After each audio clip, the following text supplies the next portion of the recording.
All right, we're recording in three, two, and one. If a woman was a fire, she'd burn out before I wake and be replaced by pints of whiskey, cigarettes, and outer space.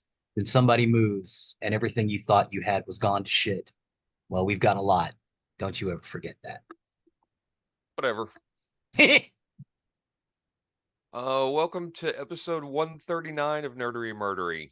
Big 139. I'm Zig with your nerdery. And I'm Geoffrey with your Murdery. Welcome to another week's the highs and lows, the ups, the downs, the good and the bad, and the nerd and the murd. Um, I had two things for this week, and sometimes maybe we give too much insight into us and everything, but fun stuff because I'm at that age. I get to have a colonoscopy this week. Yay! Yeah. I actually had it scheduled before COVID hit.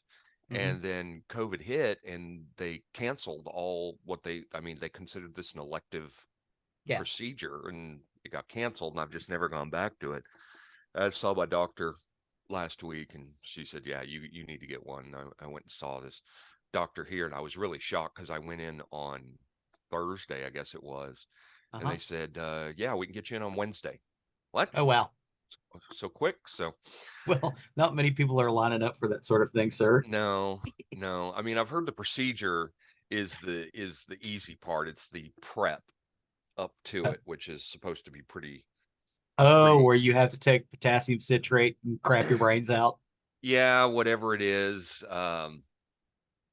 So I get to have my last full meal on Monday morning and then nothing but liquids until after the procedure on Wednesday. So Okay, good deal. yeah. When you take that potassium citrate, because I used to do that about once a year just to kind of clean myself out. Okay. Um, yeah, no, it's great. It feels wonderful afterwards. Well, Take a book, make sure you've got plenty of toilet paper, fun. cranberry juice. You can't do cranberry juice. Can't do anything red. Oh, okay. No, Well, plenty of nothing red. juice. You can have juice, just nothing red. It all has to be clear fluids. So I get to eat broth and Yeah, everything like that. So I'm gonna have me a big breakfast on Monday morning. I think you should. Bacon, eggs. Something I don't know. Um, the other thing I posted this on Facebook, and I was gonna tell it to our listeners here because it's funny to me. Those that understand golf and how frustrating a game it can be.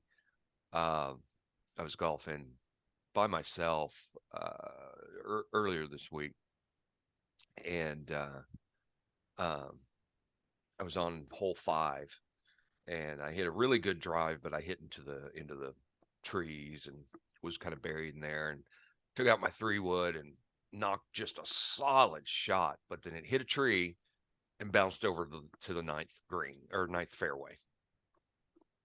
Then I got on over onto 9 so I could get back over to 5. Hmm. Hit a 3 wood again, real good shot, but I hit a tree and bounced over 10. Oh, wow. So yeah, two fairways over, had to get back. So it was kind of funny.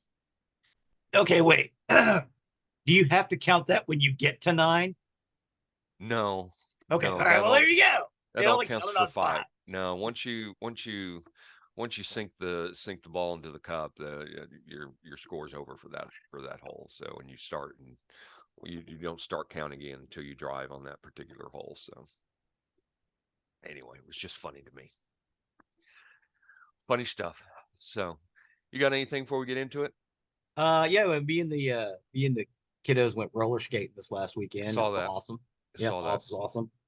I got up and got out for about an hour and a half, Hmm. all told, with breaks in between.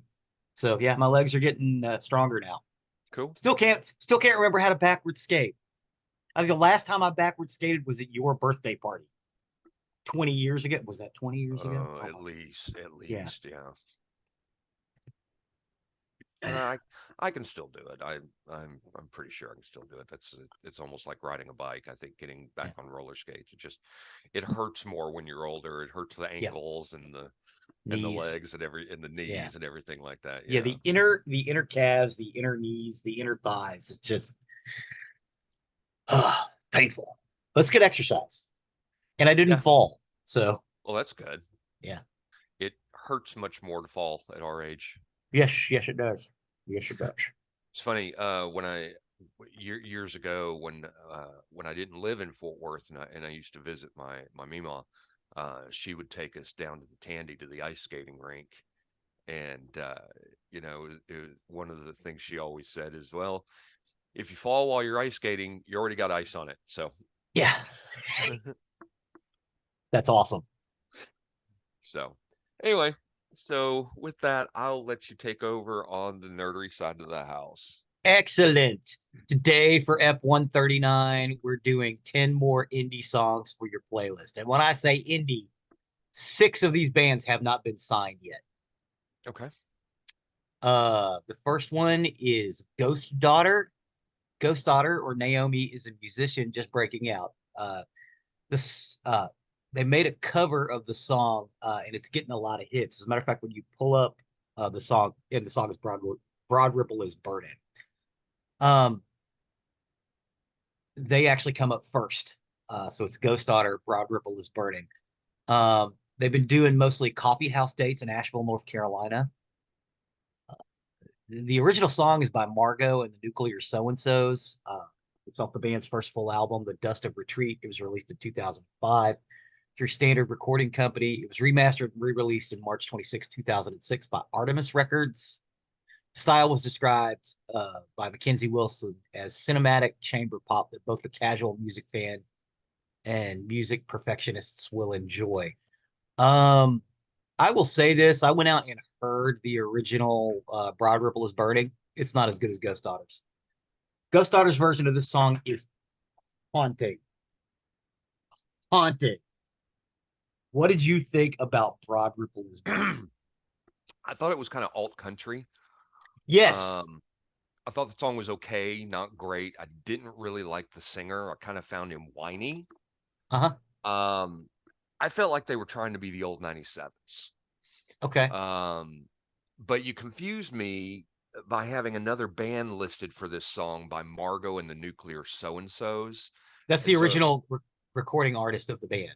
okay, Is so I Mar- wasn't yeah. really sure who I was supposed to listen to. It really kind of sounded the same from both groups, though. Yeah. Um, See, I prefer that a Ghost Daughter version of it way more, but I just found the singer whiny. This was not my jam. not your jam at all. No, not this Okay. one. This one's gone into several playlists for me. Oh, speaking of playlists, I have been making Spotify playlists now for all of our music episodes. This will be one of them.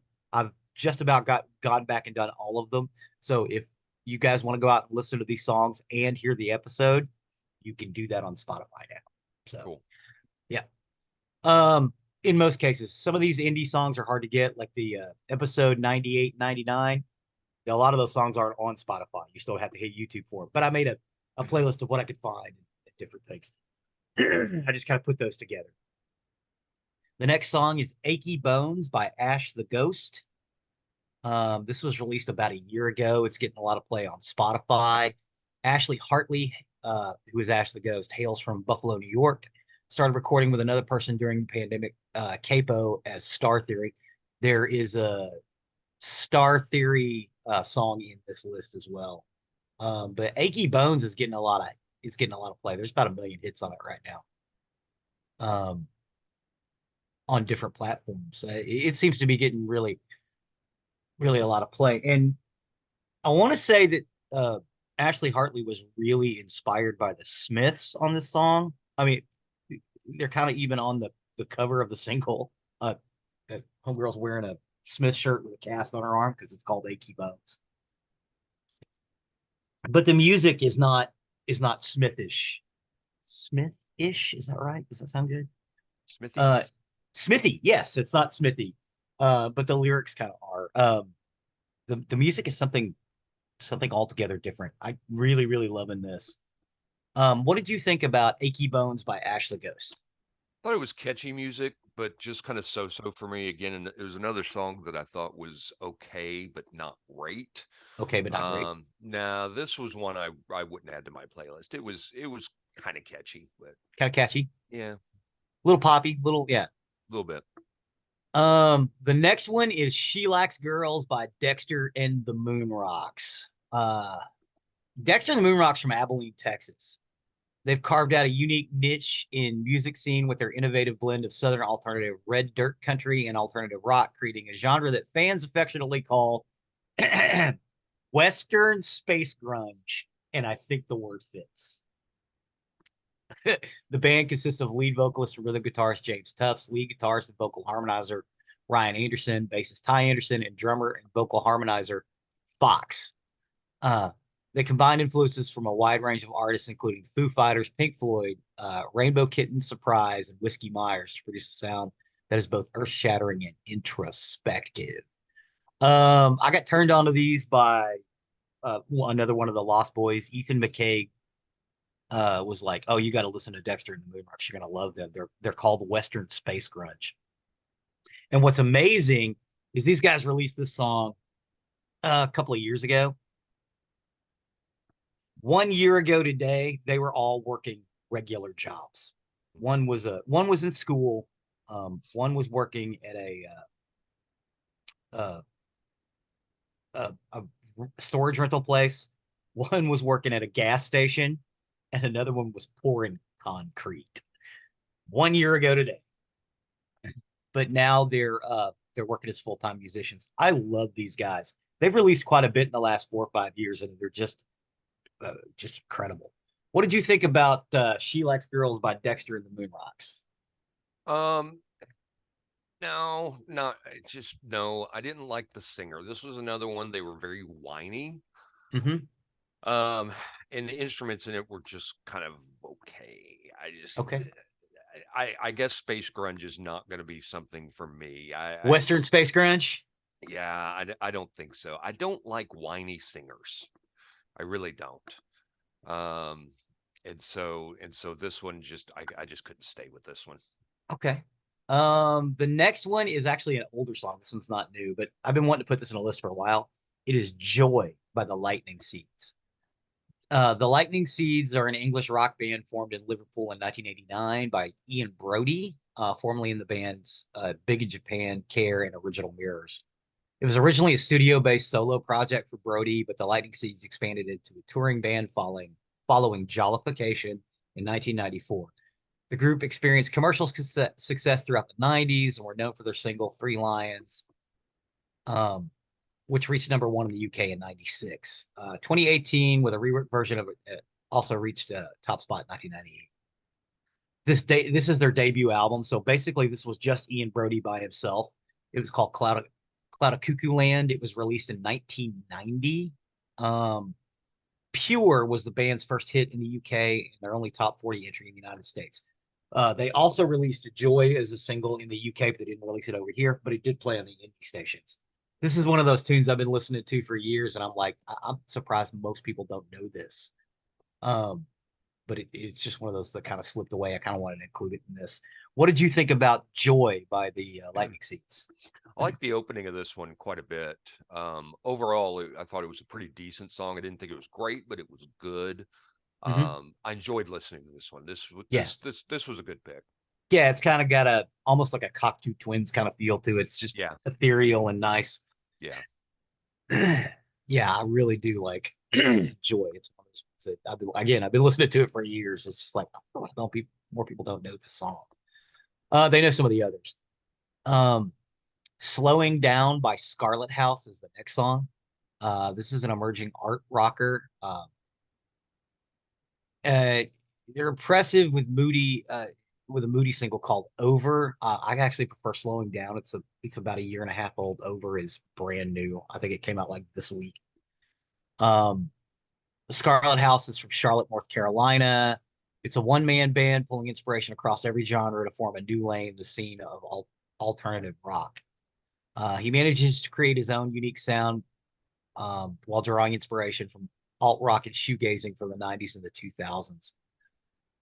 Showcases his heart on the sleeve songwriting and ethereal vocals. Sorry, this is a quote, which complement each other to elevate quality of the song.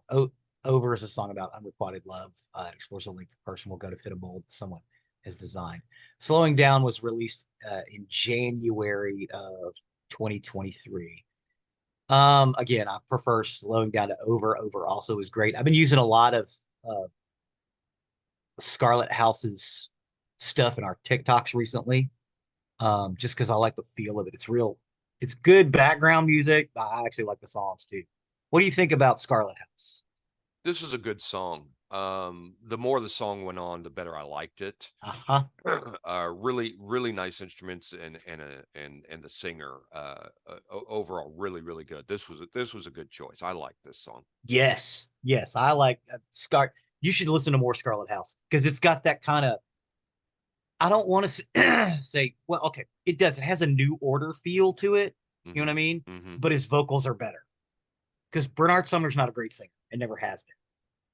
That's okay because it fits with New Order. But it's like if New Order had a really great singer, they'd sound like Scarlet I never House. had any problem with New Order. Like I like New Order a lot. oh, I love New Order. I just don't think Bernard Sumner's not just not a very strong singer. Hmm. Um, it's good. It's just if they had a better singer, I think they would sound like this. He's a great guitarist and a keyboardist. The next one is Flickering Wall by Ian McCullough. It was also released in 1990. We were talking a few weeks ago about Echo and the Bunnymen. This is the first thing he did after that Echo and the Bunnymen record. McCullough released this album, Candleland, which reflects a more mature outlook on the world owing to a recent death of McCullough's father and Peter DeFrida's from Echo and the Bunnymen.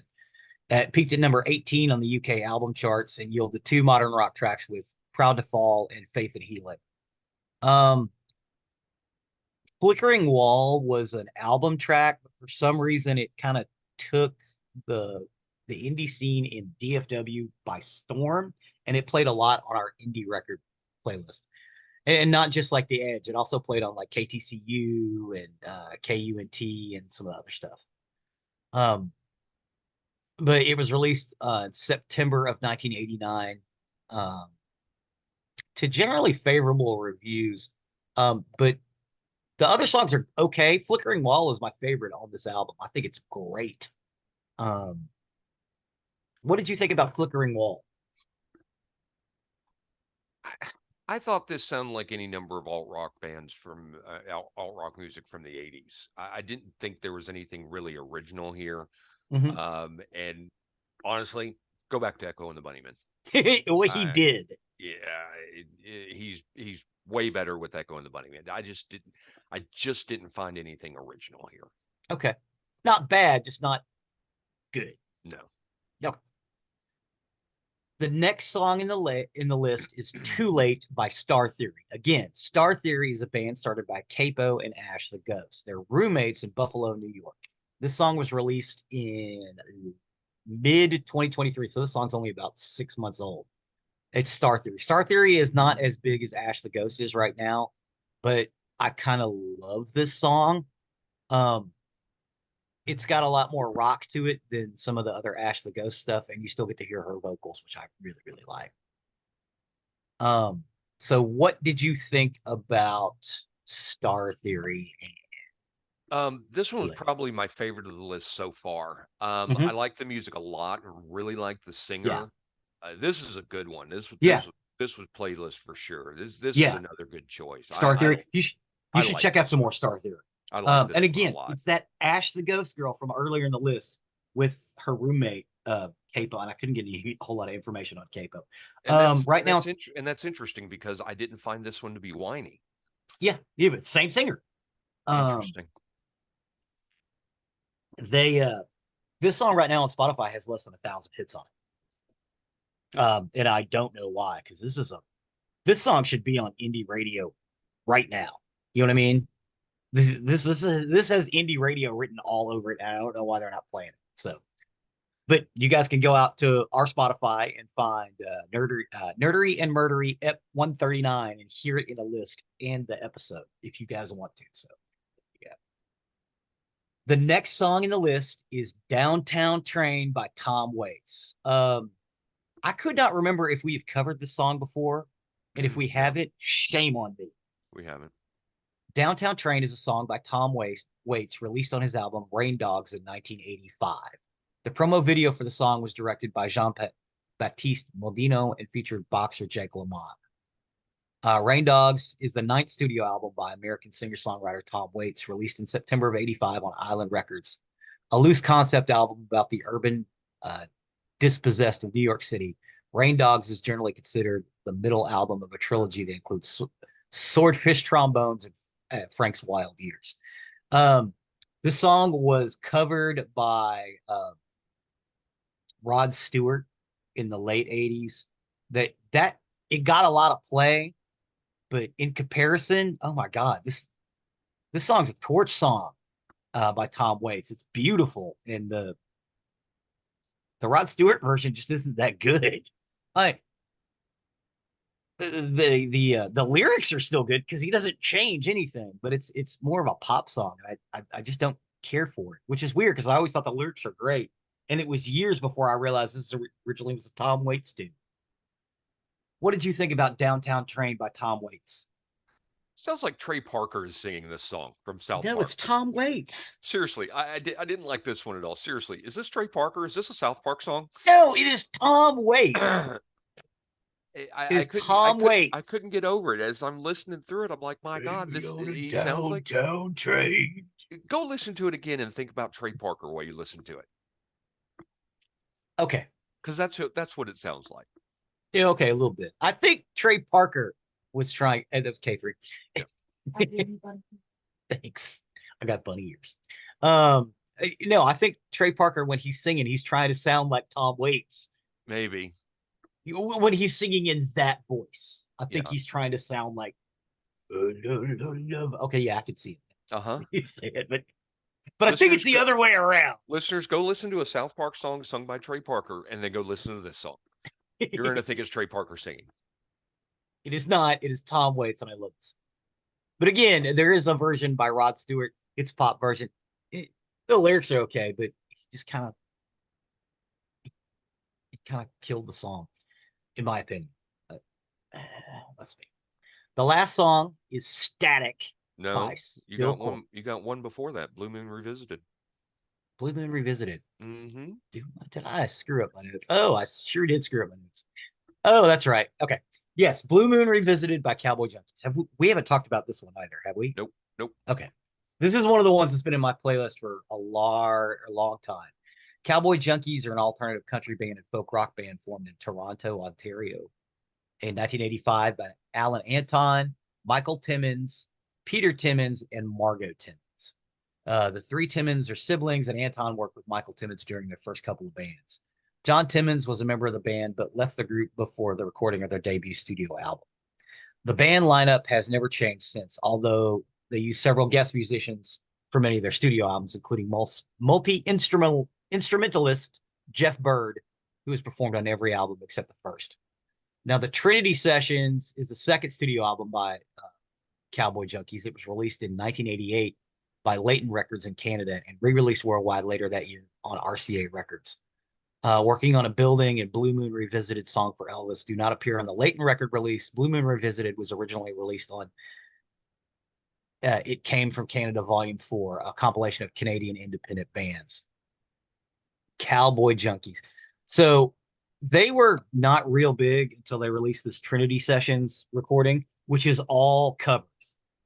This is an old standard tune that when Margot Timmins was a kid, she heard a version that Elvis sang. Elvis sang a version of Blue Moon, which is haunting. So that's what she wanted to do. The thing about Margot Timmins, when she first started with the band, they convinced her to be in the band, but she was always nervous to sing. So they had her kind of whisper sing, and they turned the mic all the way up. So on the Trinity recordings, when you hear her singing, she's barely making any noise. But it's haunting. I love Cowboy Junkies and the Trinity Sessions in particular. What did you think about Blue Moon Revisited? This song was this was a meh for me. It sounded okay and all, but just I didn't find anything special about this song. I just no, not for me. Not so much. No. Well, the big hit off that album was Sweet Jane. That's what everybody points to, but this one was always the one that kind of affected me. But again, it's real quiet. So it's a good backgrounder. The last song in our list is Static by Still Corners. Still Corners are a British American dream pop band formed in 2007, consisting of songwriter producer Greg Hughes and vocalist Tessa Murray. Their fifth, Murray met Hughes by chance at a train stop in London when the train was diverted to an alternative station. Alternative station. Murray was originally from England, and Hughes grew up in Arizona and Texas. They moved to England for a number of years to pursue life and music. Their fifth studio album, The Last Exit, again via Wrecking Light Records, was released on the 26th or the 22nd. Um, um, and I'm sorry, it was released in 2022. My notes are kind of funkified. So this song is just a year and a half old, but Static by Still Corners. Again, Still Corners, great band. I like Static. I don't like it as much as I do The Trip, but Static is a great song. What did you think about Static? Oh wow, clear the throat. Fuck, I love Still Corners. Why couldn't this whole list just be them? Give me more Still Corners. Fuck, this song is good. I actually Yeah, it's pretty hate fucking you. good. I actually hate you for not having more Still Corners in this list. I think, you know what?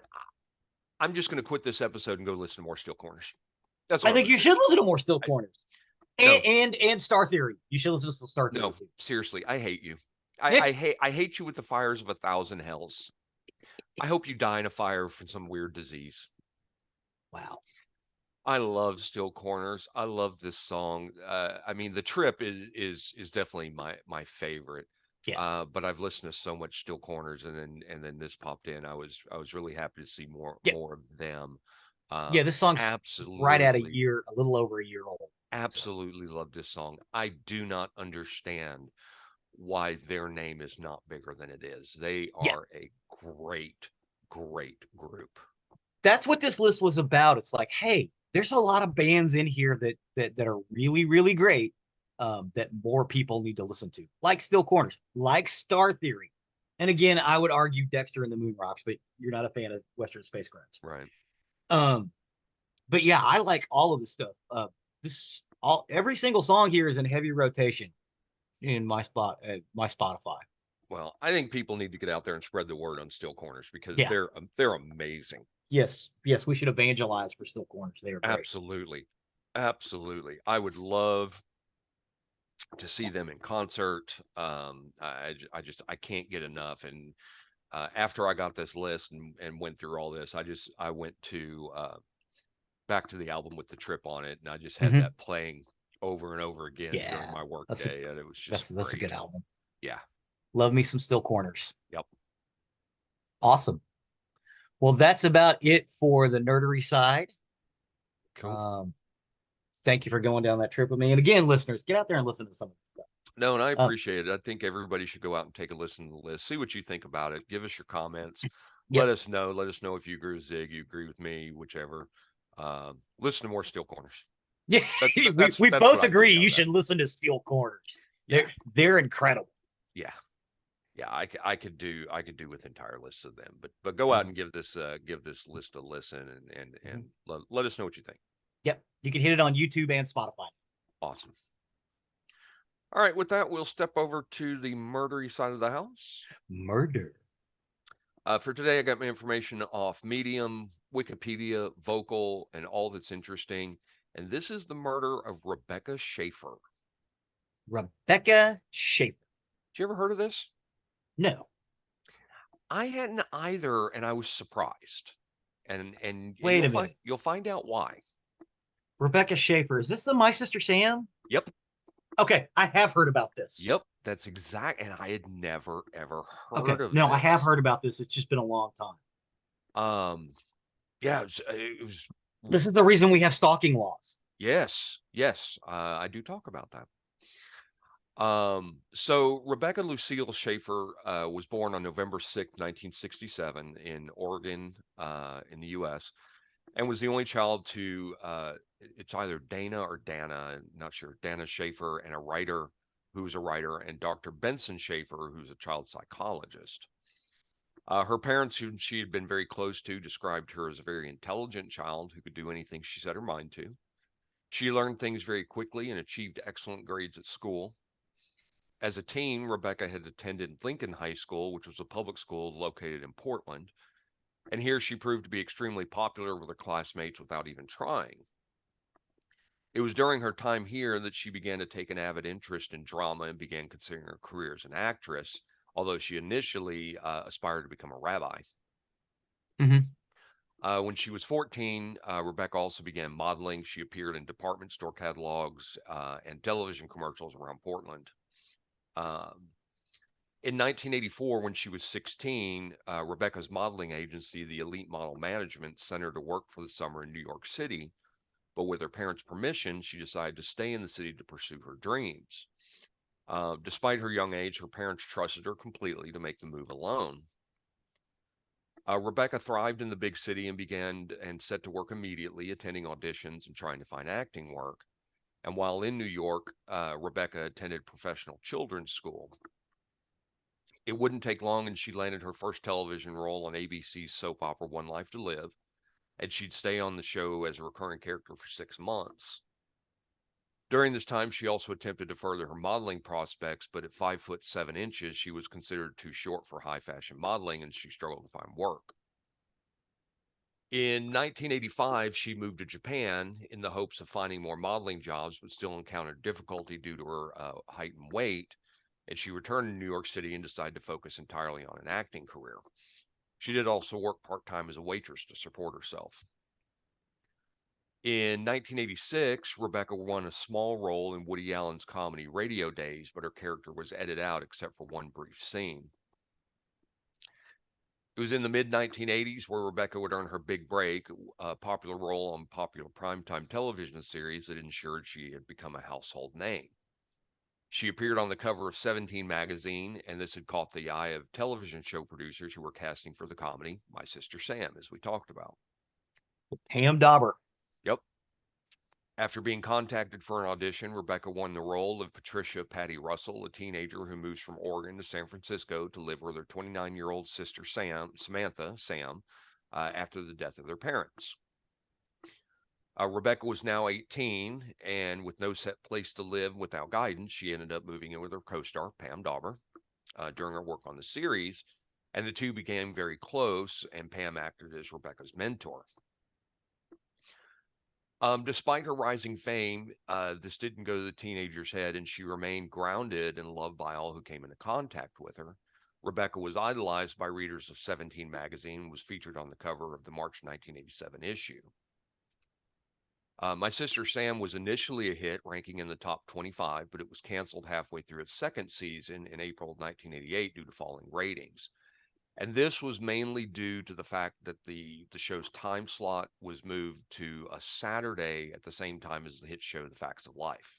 Yep. Death. But this was not before Rebecca would catch the eye of someone else. This time, however, the person did not have good intentions for Rebecca. Okay. All right. I'm sorry. I totally mistaken. I thought this was going down while My Sister Sam was still on. No. Okay. All right. See, I I have been wrong about that for 30 years. Well, good. Glad I could give you some information. Thank you. Um, and I take it back. The final incident was after the show, but it started during the show. Yes, yes. Yes. So one day during the filming of My Sister Sam, Rebecca had been sitting in her trailer when the security guard alerted her to a man outside who had presents for her and claimed to know her. Rebecca had him sent away, and she didn't think anything more about it. After My Sister Sam ended, Rebecca continued to be in the spotlight. She appeared on TV Guide, which at the time was one of the most popular magazines in the U.S. It had 40 million readers weekly.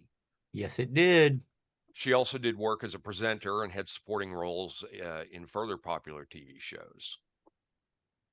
When she was 19, she began a relationship with UCLA film student, 23-year-old Brand Sieberling, after meeting him on a blind date. Brad would later go on to become a very successful Hollywood director. The pair got very serious very quickly, and months later, they began to search for a home together. Rebecca was described by those close to her as wise beyond her years, but also naive in a sense, as she was very trusting.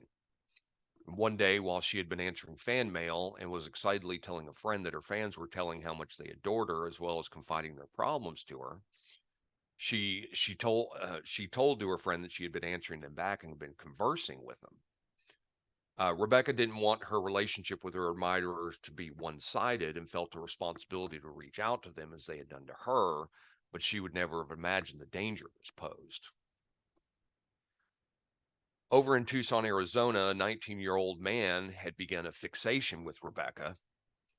This man would later become known as Robert John Bardo. Robert's life seemed to be going nowhere. He was a loner who worked in a fast food restaurant. He had no friends and no big ambitions in life.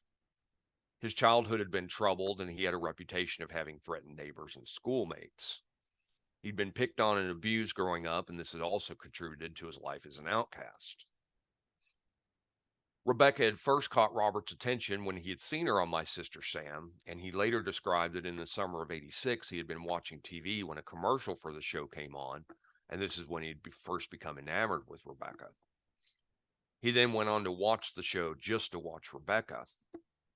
He noticed her bubbly, outgoing character and began to develop a fixation on her.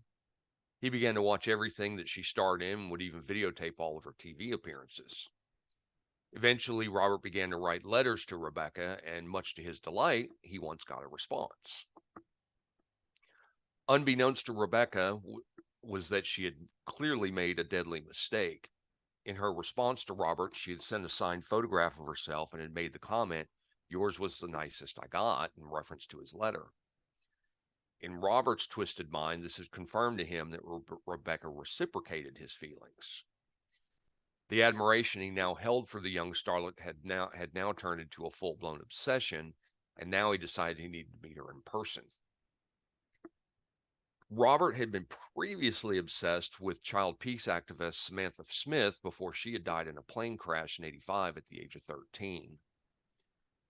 So in the summer of 1987, Robert boarded a plane to Burbank and took it to the Burbank airport and took a taxi to Warner Brothers studio where Rebecca had been filming My Sister Sam. He had flowers and teddy bears in his hand, and this is when he had first been turned away. Okay, so wait. So at this point, she's 19. Is that right? Yeah, I think she was 19 at the time. Yeah, How old was he again? 19. Oh, he was also 19. Mm-hmm. Okay, all right. All right, I was thinking he was older. Okay, I'm sorry. Please continue. He was defeated at being told to go home by the guard, and Robert was frustrated but not willing to give up. Security Chief Jack Egger remembered Bardo pleading with him to let in. He said, quote, "I got to see her. I love her. If I could just see her for a minute." Egger felt bad for Bardo, who he saw as nothing more than a lovesick teen, and offered Bardo a ride back to the hotel where he was staying, and Bardo accepted. The two talked during the car ride, and Egger told Bardo it would be best for him to return to Tucson, and Bardo said he would.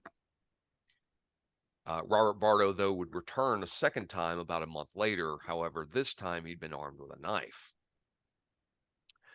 After being turned away again, he became very angry. But despite this, the police were not called and no alarm bells went off for everybody. I'm not sure why. But after Robert left, nobody thought any more about the incident.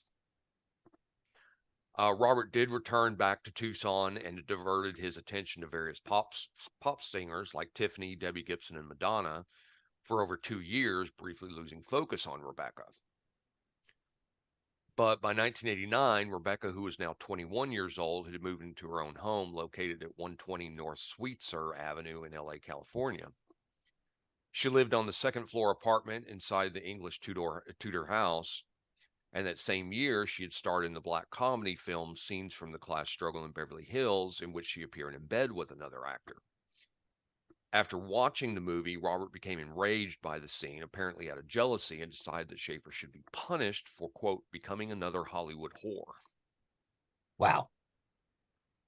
Picking up his old Yeah, I've habits. seen that flick. It's pretty tame. I mean, Is it?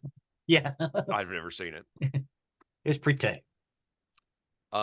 Picking up his old habits, Robert once again fixated on Rebecca. Arthur Richard Jackson had stalked and stabbed actress Teresa Zaldana in 1982, and Robert learned that Jackson had used a private investigator to obtain Zaldana's address. So he paid a detective agency in Tucson $250 to find Rebecca's home address. He told the private investigators that Rebecca was an old friend of his and that they had corresponded in the past, but he needed to get her current address so he could send her a gift.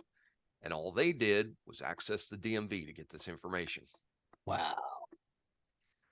His brother also helped him purchase a Ruger GP100 357 handgun.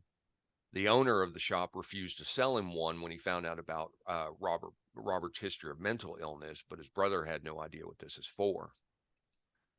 Robert had written in his personal diary, quote, "I have an obsession with the obtainable, and I have to destroy that I cannot obtain."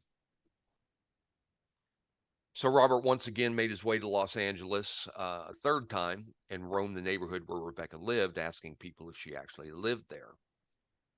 Shortly before Robert boarded a Greyhound bus headed for LA, he wrote a letter to his older sister in Knoxville, Tennessee.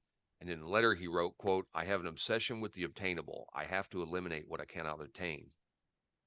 He did not specifically mention Rebecca Schaeffer, however. No. On July 18th, 1989, once he was certain that the address was correct, he rang the doorbell to Rebecca's home. At the time, the actress was preparing for an audition for The Godfather Part 3 and was expecting a script to be delivered, so she excitedly answered the door. Unfortunately, at the time, her intercom wasn't working. Instead of being met with a courier delivering her script, however, Rebecca was confused to find Robert Bardo standing there with her letter and autograph that she had previously sent him. After a short conversation, she politely asked him not to come to her home again. Rebecca smiled sweetly and told him she needed to go to get ready for an appointment. She said to the man, quote, "Please take care," shook his hand and closed the door. Robert then went to a diner nearby and had breakfast, and he returned to Rebecca's apartment about an hour later. He realized he had forgotten about the compact disc and letter he had also brought for Rebecca, so he decided he would return to her apartment. Once again, she answered the door, but this time with a cold look on her face, and accused him of wasting her time. Robert would later state was the case. And incensed by this reaction, he pushed open the door, pulled out the handgun, and opened fire, shooting her in the chest at point-blank range in the doorway of her apartment building. According to Robert later, she fell and said only, quote, "Why?" Mm. Following the shooting, Robert ran away from the house and disappeared into a nearby alley. Rebecca was rushed to the emergency room of Cedars-Sinai Medical Center after neighbors heard the screams and found her lying unconscious in the hallway. But sadly, Rebecca was pronounced dead 30 minutes after her arrival. Robert returned to Tucson, and Tucson police arrested him the next day after motorists reported a man wandering aimlessly in traffic on Interstate 10, said he was running in and out of traffic, and he was yelling that he had killed Rebecca Schaeffer. Well, that's a good way to find him. Yeah.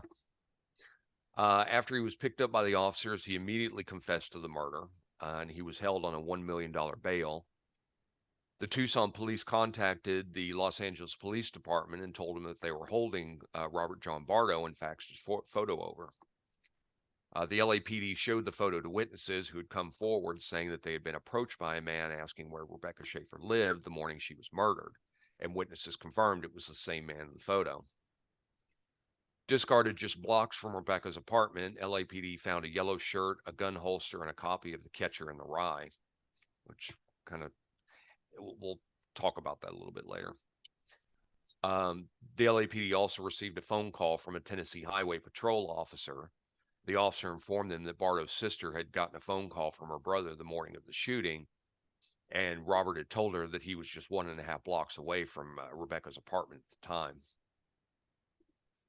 While in jail waiting trial, Dr. Park Dietz, a forensic psychiatrist, interviewed Robert, and the young shooter told him, quote, "There was something very special about Rebecca. I just couldn't let go of her." Robert's attorneys conceded that he had murdered Rebecca, but they argued that he was mentally ill. Here's another interesting fact. Marcia Clark, later known for her role as the lead prosecutor in the O.J. Simpson case, Mm-hmm. was the prosecutor for this case. Clark argued that Bardo could not be simply insane, given that he had stalked Schaeffer for 2 years before going on to murder her. Robert was found guilty of first-degree murder and sentenced to life imprisonment without the possibility of parole. And again, he carried a paperback copy of The Catcher in the Rye when he murdered Rebecca, which he tossed on the roof of a building as he fled. He insisted that it was coincidental and he was not emulating Mark David Chapman, who also carried a copy of the novel with him when he shot and killed John Lennon on December 8, 1980. Why are boomers so obsessed with that fucking book? It's not that good. I know. I mean, Jesus Christ. Right. It's style over substance. That's what it is. Yeah. Mark Anyway, I'm Chapman sorry. did, no worries. Mm-hmm. Mark Chapman did, however, later claim in interviews that he had received letters from Robert before the murder of Rebecca, in which Robert inquired about life in prison. No. After it came to light that a private investigator had obtained Rebecca's home address from the DMV, the Driver's Privacy Protection Act, which prevents the DMV from releasing private addresses, was enacted in 1994. And Rebecca's death was also used in the fight to pass some of the early anti-stalking laws in America, which we talked about. Yes. In 2007, Robert was stabbed 11 times on his way to breakfast in the maximum security unit. There were 2 shivs, which those who don't know are inmate-made weapons, were found on the scene, and he was treated at UC Davis Medical Center and then returned to prison. Rebecca Schaeffer was buried at Avai, I'm not sure, Avai, Shalom Cemetery in Portland, Oregon. There were over 200 mourners who attended the services, and condolences poured in from the many people whose lives were touched by Rebecca Schaeffer during her short time on Earth. Her death influenced Brad Sieberling's film, which was her boyfriend, if you remember, Moonlight Mile in 2002, about a man's grief after his fiance's murder. Oh, I saw that flick. That's pretty good. Okay, no, it makes more sense. Mm-hmm.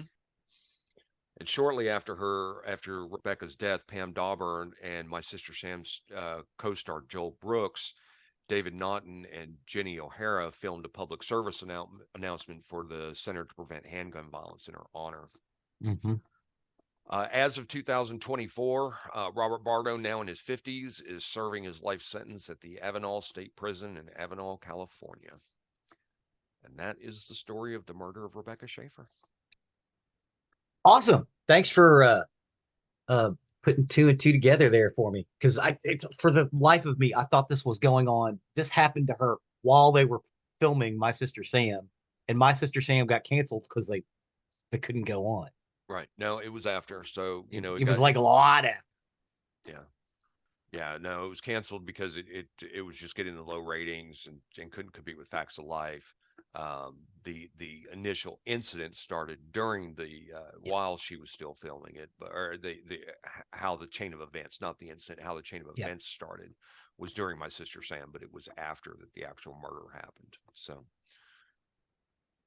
thought that was interesting. She was auditioning for The Godfather Part 3. I thought that was interesting too. Mm-hmm.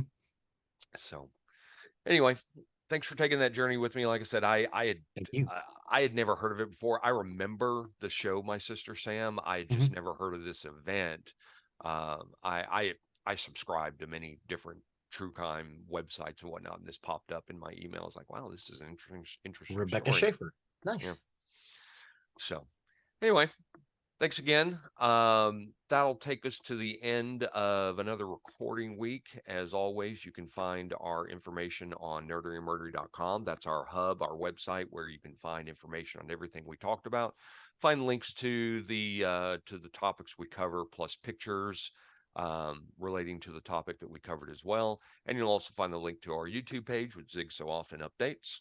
Yes, we have YouTube playlists for all of our stuff. All of this music is out there on YouTube. It is also out there on Spotify, a Spotify playlist as well. So yeah, you should go out and listen to it. Yeah, definitely recommend that. You can also find the link to our merchandise page on our website. If you wish to show off your nerdery and murdery fandom, please do consider purchasing something from there. That, along with our Patreon, our patrons help with the costs that go on with the show. There are costs with keeping our website going, our domain, our uploads, everything like Hmm. that. So please do consider either purchasing some merchandise or becoming a patron. It really helps us keep going with the show, and we do appreciate each and every one of you. Please and thank you. Please and thank you. And last but not least, please don't forget to leave a 5-star review wherever you can. It really helps us, helps others find our content that may be looking for the topics we cover. So with that, I have been Zig with your nerdery. and I'm Jeffrey with your murdering. Cue the music.